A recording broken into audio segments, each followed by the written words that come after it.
ایک بزرگ فرماتے ہیں کہ میں 1 سال سخت ترین گرمی کے زمانے میں حج کو چلا۔ لو بڑی شدت سے چلتی تھی۔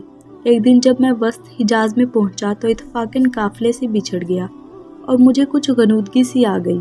دفتن آنکھ جو کھلی تو اس جنگل میں بیابان میں ایک آدمی نظر آیا تو جلدی جلدی اس کی طرف چلا تو دیکھا ایک کمسن لڑکا تھا جس کی داڑھی بھی نہ نکلی تھی اور اس قدر حسین کہ گویا 14ویں رات کا چاند ہے، بلکہ دوپہر کا سورج اس پر ناز و نعمت کے کرشمے چمک رہے ہیں۔ میں نے اس کو سلام کیا۔ اس نے کہا ابراہیم وعلیکم سلام۔ میرا نام لینے پر مجھے انتہائی حیرت ہوئی اور مجھ سے سکوت نہ ہو سکا۔ میں نے بڑے تعجب سے پوچھا کہ صاحب زادہ تجھے میرا نام کس طرح معلوم ہوا؟ تو نے تو مجھے کبھی دیکھا بھی نہیں۔ کہنے لگا ابراہیم جب سے مجھے معرفت حاصل ہوئی ہے میں انجان نہیں ہوں، اور جب سے مجھے وصال نصیب ہوا کبھی فراق نہیں ہوا۔ میں نے پوچھا اس سخت گرمی میں اس جنگل میں تجھے کیا مجبوری کھینچ کر لائی؟ کہنے لگا ابراہیم اس کے سوا میں نے کبھی کسی سے انس پیدا نہیں کیا اور نہ اس کے سوا کسی کو ساتھی اور رفیق بنایا۔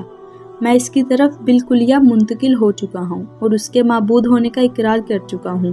میں نے پوچھا کہ تیرے کھانے پینے کا ذریعہ کیا ہے؟ کہنے لگا محبوب نے اپنے ذمے لے رکھا ہے۔ میں نے کہا خدا کی قسم مجھے ان عوارض کی وجہ سے جو میں نے ذکر کیے تیری جان کے ہلاک ہونے کا اندیشہ ہے۔ تو اس نے روتے ہوئے کہ اس کی آنکھوں سے آنسوؤں کی لڑی موتیوں کی طرح سے اس کے رخساروں پر پڑ رہی تھی، چند شعر پڑھے جن کا ترجمہ یہ ہے: کون شخص ڈرا سکتا ہے مجھ کو جنگل کی سختی سے، حالانکہ میں اس جنگل کو اپنے محبوب کی طرف چل کر قطع کر رہا ہوں اور اس پر ایمان لا چکا ہوں۔ مجھ کو بے چین کر رہا ہے اور شوق ابھارے لیا جاتا ہے، اور اللہ کا چاہنے والا کبھی کسی آدمی سے نہیں ڈر سکتا۔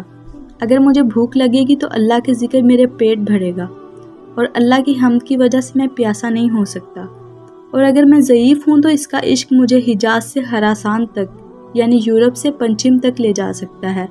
تو میرے بچپن کی وجہ سے مجھے حقیر سمجھتا ہے؟ اپنی ملامت کو چھوڑ، جو ہونا تھا ہو چکا۔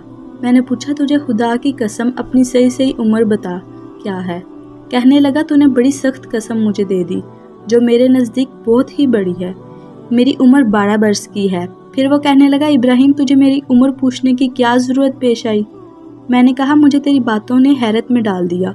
کہنے لگا اللہ کا شکر ہے اس نے بہت نعمتیں عطا فرمائیں، اور اللہ کا فضل ہے کہ اس نے اپنے بہت سے مومن بندوں سے افضل بنایا۔ ابراہیم کہتے ہیں کہ مجھے اس کے حسن و صورت، حسن سیرت، شیریں کلام اور پر بڑا تعجب ہوا۔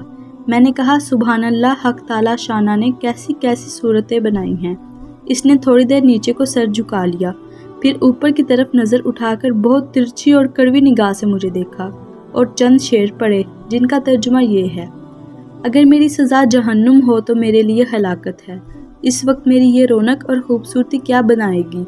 اس وقت میری ساری خوبیوں کا عذاب عیب دار بنا دے گا، اور جہنم میں طویل عرصے تک رونا پڑے گا، اور جبار جل جلالہ یہ فرمائے گا اور بدترین غلام تو میرے نافرمانوں میں ہے، تو نے دنیا میں میرا مقابلہ کیا، میری حکم عدلی کی، تو میں تیرے عہد و پیمان کو جو ازل میں ہوئے تھے بھول گیا تھا، یا میری قیامت کی ملاقات کو بھول گیا تھا۔ اے ابراہیم تو اس دن دیکھے گا کہ فرمانبرداروں کے منہ 14ویں رات کی طرح چمک رہے ہوں گے، اور حق تعالی شانہ اپنے اوپر اسے انوار کے پردے ہٹا دیں گے، جس کی وجہ سے یہ فرمانبردار اس پاک ذات کی زیارت سے ایسے مبہوت ہو جائیں گے کہ اس کے مقابلے میں ہر نعمت اور ہر راحت کو بھول جائیں گے، اور حق تعالی شانہ نے ان فرمانبرداروں کو ہیبت اور خوشنودی کا لباس پہنائیں گے، اور ان کے چہروں کو رونق اور شادابی عطا ہوگی۔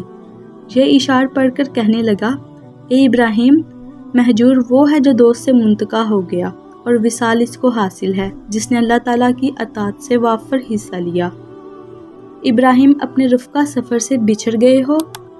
میں نے کہا ہاں، میں ایسے ہی رہ گیا تھا۔ تجھ سے اللہ کے لیے سوال کرتا ہوں کہ تو میرے لیے دعا کر کے میں اپنے ساتھیوں سے جا ملوں۔ میرے اس کہنے پر اس لڑکے نے آسمان کی طرف دیکھا اور کچھ آہستہ آہستہ زبان سے کہا کہ مجھے اس کے ہونٹ حرکت ہوئے معلوم ہوئے۔ اس وقت مجھے دفتن نیند کا جھونکا سا آیا، بے ہوشی سی ہوئی۔